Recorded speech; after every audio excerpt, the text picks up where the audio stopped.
Young people now have far more problems young people did when I was young. The system hasn't got a place for you. You know, the way they're going, there's no place for you.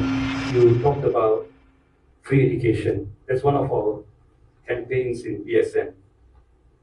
The way we look at it is this, right? You want young people to be engineers and doctors and scientists. Then say, look, you go and work in Sarawak or you go and work in Terengganu, you help the poor people there. The fellow will tell you, look, I had to pay the market price. I paid, to become a doctor, I paid $500,000. And now I ask you to go and work somewhere. No, I don't want to. You know what I mean? You have got no moral right to ask someone who's paid the market price, $100,000, $300,000, to become educated, and then you say you go and work there. Whereas if society itself educates people, then you have obligation. So I think the way things are going now is way off the track. Young people now have far more problems young people did when I was young.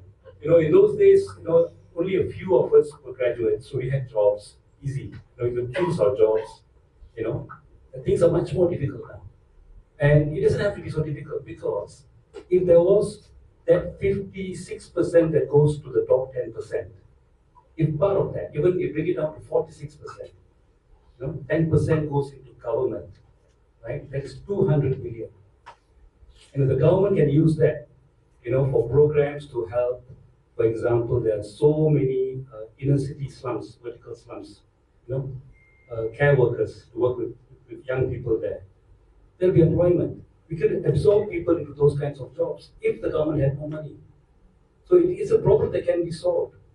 And that's why I think any thinking young person should join the Socialist Party. Really. I mean, that's the way it's going. Because this system hasn't got a place for you.